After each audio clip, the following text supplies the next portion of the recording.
I'm working on a project. I want you to trust me. It's going to be awesome, but let me prove to you. And then when you're making sales, go and buy them an amazing gift, buy them a car or something. And then they'll be like, oh, it did work. Like, and now I believe you.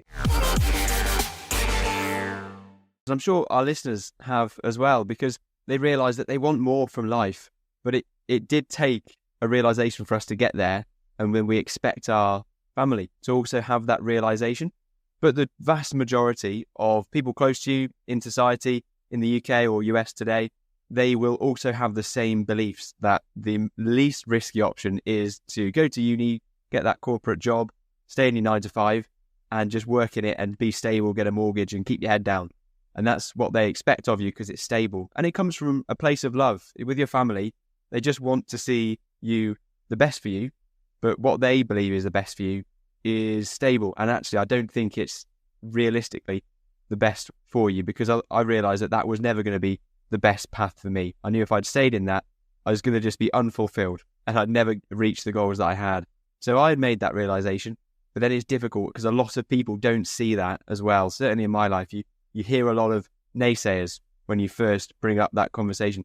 Other people can get it straight away. I mean, were there some people in your life that understood straight away the decision that you'd made? Yeah, I mean, my wife, Becky, has been on the journey with me the whole time. I've tried to involve her as much as I can in the journey and not just here's the thing. It's here's how I got to the thing. You know, maybe there's a podcast episode, maybe there's a book, I'd say, you know, and she'll begrudgingly sometimes be like, okay, here's another idea, like I'll read it, you know, the struggle of being married to an entrepreneur, right? But it's just, I view Becky's involvement in my business as another layer of insight. It's like getting a second opinion from a very trusted advisor.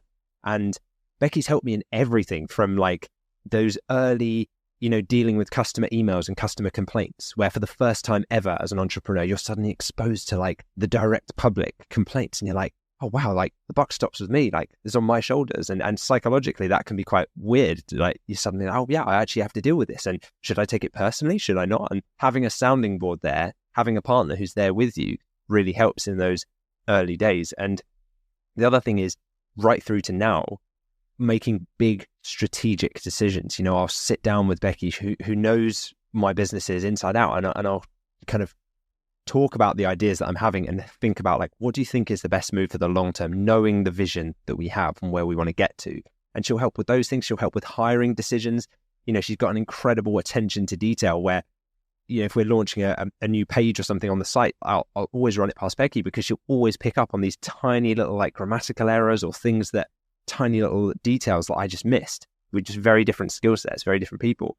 And so, yeah, she still helps to this day with certain projects, writing, copy editing, sense checking. And I think that the fact that she feels or felt and continues to feel part of it helped build that belief that it could actually go somewhere and that it was worth doing, because she could kind of see the maturation of it. You know, it was growing, it was evolving, and she was like, oh, okay, this started out as just that idea, but now it's here, and now it's paying the bills. And so something we do is we sit and write out shared goals. So like we'll write them on individual sheets of paper, often without even showing each other, but then we'll kind of like collaborate on them afterwards. But we'll do it on New Year's Eve. It's like a tradition. So we'll write down like 1 year, 3 year and 5 year goals that we have for not just business, but like our family as well. And those are not just goals, but visions. So it's not like in a year, I want to have this, but it's, for example, it might be like, we live in our dream family home. We have happy, healthy, kind, caring children who are fulfilled. We're fulfilled through the businesses that we run. We also have time to spend with each other as a family. You know, we can teach them lessons and we just get time spare to enjoy the things we love. We're not stressed and we really enjoy life. Like those, you know, you can get very granular and specific with that vision. And I think that's really exciting. It brings it to life. So that's if you have a very understanding partner who's like open to it and, you know, not closed off to it, or just, in fairness to some people, not too busy, you know, because luckily Becky didn't work in a job where she just had no time, but some partners do. And it might be that they don't have time to listen to all of these podcasts or watch these videos and things. So if you don't have that, or your partner's too busy, just like they say, don't tell people your plans, just show them your results. So I don't mean do this in complete secrecy, but you could just say, I'm working on a project. I want you to trust me. It's going to be awesome, but let me prove to you. And then when you're making sales, go and buy them an amazing gift, buy them a car or something. And then they'll be like, oh, it did work. Like, and now I believe you, you know, or not that they didn't believe you, but now they understand because it's there. And so, yeah, that's cool. I mean, from your side, James, perhaps you could share a time where setting clear expectations to those around you made a big difference to you. I don't know if you've got any examples of that. Yeah, for me, sharing and being open about what I wanted to achieve and the reasons why I wanted to achieve it made a huge difference. So particularly for my girlfriend, Rianne, I made it very clear to her the reasons why I had to leave my 9 to 5. In my head, it was clear I had to leave my 9 to 5 job.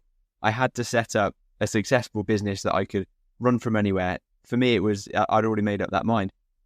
But she got it straight away. I was very fortunate that she understood. I think the reason that she understood straight away was because I went into the detail about the real feelings I was having.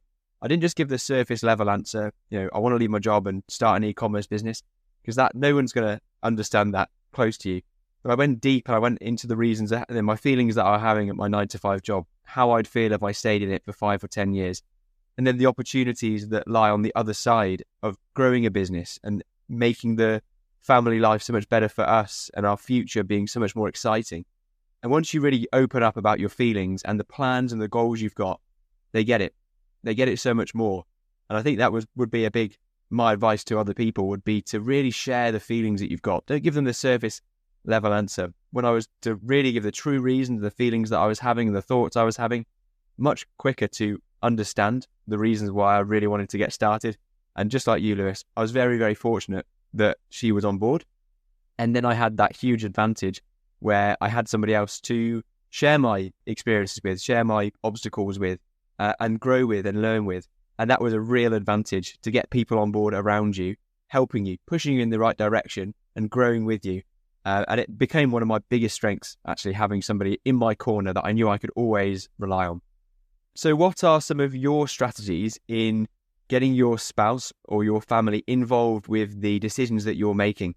Yeah, there are a few things you can do. So consider making business decisions. Like, imagine if you were booking a holiday, right? You're booking a holiday destination. I don't know about you listening, but I probably wouldn't just book the destination and then tell my spouse afterwards and say, you know, here's where we're going, here's when we're going. I didn't check the diaries, like it's happening. You know, you want part of the fun of the holiday is like having shared input and deciding that it's a journey that you both want to go on and a destination you both want to visit, right? It's that shared ownership of the outcome, the goal, and the journey that makes it fun. It's a collaborative experience. So that's something to consider as well. Like we've both attested to, our other halves giving great input into our business actually makes them feel more involved, and it makes it much easier for us to kind of explain and justify what we're doing to them as well. And then I think the other thing is just acknowledging every win along the way. You know, it's like right now we're raising our 2 sons, and every time there's like a milestone, it's like one of them took their first steps. Amazing. Like you can celebrate those things together. It's like a shared success, and it kind of keeps your spirit uplifted. So just making sure that even if your business is not, your partner is not like your active business partner and they're not running the business with you, when you hit your first 50K, take them out for dinner. When you hit your first 100K, go on a holiday, like mark these occasions and celebrate the milestones, because they don't know about them unless you tell them, right? Because they might not have insights into the financial reports of your business. So celebrate things when you can, because that's one of the parts of entrepreneurship that I think people get wrong, is like they just hustle, work down, head down, and they suddenly look up and it's like no one really knew what they were doing. And sometimes you like disconnect from family and friends if you don't like bring them in on the journey along the way and let them feel part of it. Well, that's often the reason why people cite they start an e-commerce business in the first place, is to improve their lives with their family, with their partners, and give them freedom and spend time that, you know, with their families, with their partners, and do things that they've always wanted to do. So when we get there, take them along with the journey, celebrate the success that you're achieving as you go through that business journey. And that really hammers home the reason why you started in the first place. And then everyone understands then, once you've got the tangible success things that you can show, like buying a car, going on a holiday at certain milestones, people can understand a lot more easily why you made that decision in the first place.